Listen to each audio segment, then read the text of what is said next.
Hello friends, and yes, I know, it's been quite a while.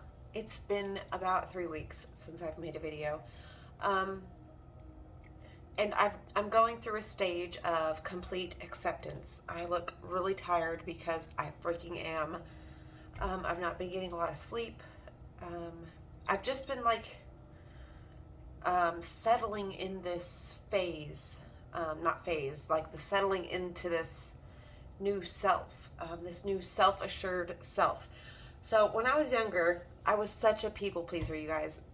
I would totally accept being uncomfortable if it meant I could make somebody else comfortable, more comfortable, which always led to resentment to the other person and myself, and it always led to me like a big blow up and me like taking off and not speaking to the person, sometimes never again, sometimes after a while. And it took me a long time to accept that I was the one allowing this. It's not that, I would always ask before, I would always ask myself, like, why is the same situation keep happening to me? Why do the same people keep showing up? And it was because of me.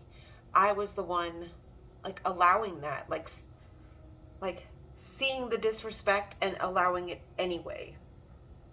I'm gonna eat some broccoli here with some ranch. I'm using this ranch Marzetti or something.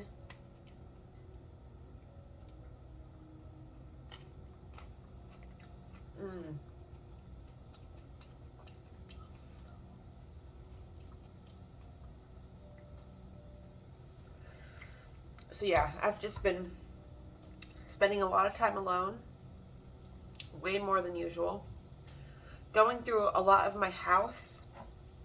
So I know a lot of people, when they grow up poor, myself included, we tend to want to hold on to things because we feel like, we're not going to be able to get that or replace it, or whatever feeling comes to you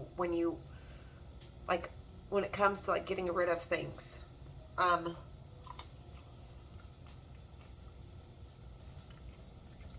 have found that holding on to objects that represented who you were years ago, but you don't resonate, like if you could look at an object and it doesn't fit your style, it doesn't fit your thing, but you have a nostalgic attachment to it, and so you hoard it, like you don't get rid of it, you just keep like bringing things in but not letting anything out.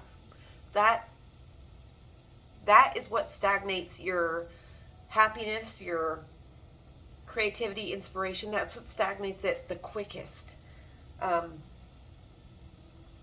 By grasping. Okay, so when you're grasping and you're holding on to everything out of fear, basically, you're in a scarcity mindset.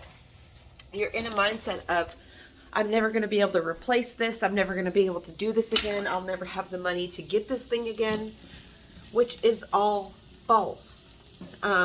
If you want things to turn around in your life, you have to start believing that you have the ability, the street smarts, the book smarts, that you have the ability to gain whatever you lose and gain it back better. Like there's nothing really stopping you. I live this way. Sometimes it takes me a while sometimes I go through cycles of having to accept things over and over again because I get used to it, and you get that comfort feeling, and so you stop doing the work. And then I used to have big blow-ups in my life and everything would fall apart, and I'd want to like make plans to run away and go somewhere else and be somebody else and do whatever, anything else. And I don't do that anymore. And another thing that has happened is I finally got these 2 teeth pulled. But oh my God, it was the worst experience at a dentist I've ever had. Like, you guys see how like crazy scared I get when I go to the dentist. This dentist was awful. Like, Oh my God, she had no compassion. She did not even acknowledge me when I was in the chair. She just like came in and ripped my teeth out, literally ripped my teeth out, and then just left. It was so traumatizing, you guys. And my body went into this panic where I couldn't stop shaking. Like no matter what I tried, I was just like, my body was like in this shaky, like trauma mode. It was awful.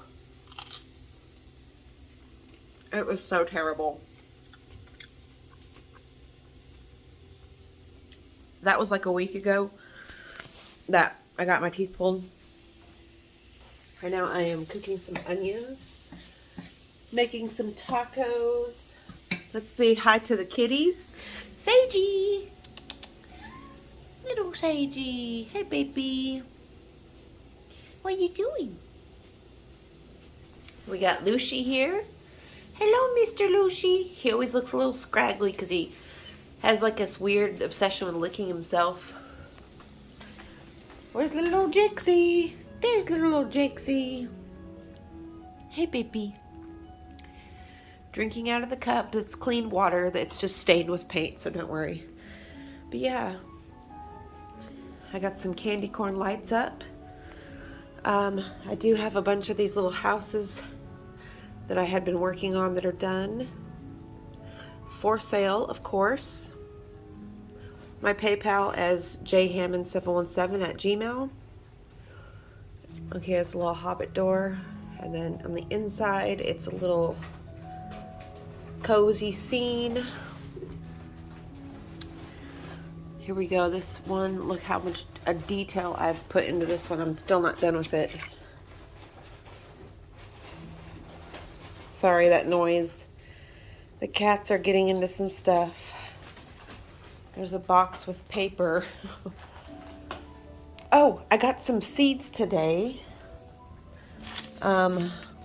from a company that I'd never got seeds from before. They're called Everwild Farms, and look how beautiful the packaging is. We got tall bachelor buttons, crimson clover. This is all stuff I'm going to be planting right now. I got a lot more. I'll show you guys if you want to see that. I'll show you again. And Scarlet Nancy's carrots, because I love to grow carrots. Yeah, it's just, I've been doing a lot of shadow work. And I've been watching a lot of documentaries that are like affirming that everything I had been doing intuitively, like listening to the frequencies, going to sleep, doing all that is like retraining my brain. So when you listen to frequencies, the two sides of your brain, they sync up. If you listen to a binaural beats, and it will sync up both of your hemispheres, and thus being able to in that moment reprogram your brain and tell a better story so you're not as depressed. And I had been doing that for a couple years because I was coming off of drugs. I was coming, off of a scarcity lifestyle and just being, not even really here. Like I was here, but like mentally I was not here at all. It was like a walking zombie, it felt like. But yeah, I had a video kind of go viral on TikTok about Jaxie. It's already at 167,000 views, which is insane. I've never had a video do that good. And I'm happy it's about Jaxie because she's my favorite. Yeah, let me show you guys here. I've got things drying. I have been making tinctures and extracts. Here I made this little tincture or extract for the cats because they've got, the ear mites. So this is calendula and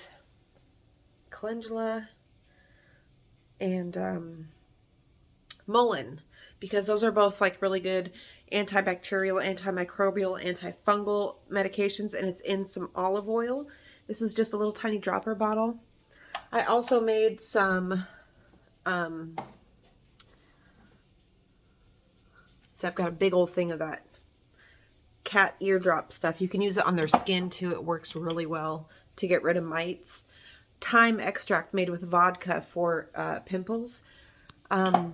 which is, you know, thyme, if you look up the properties, also has a lot of antimicrobial, fungal, all that kind of good stuff.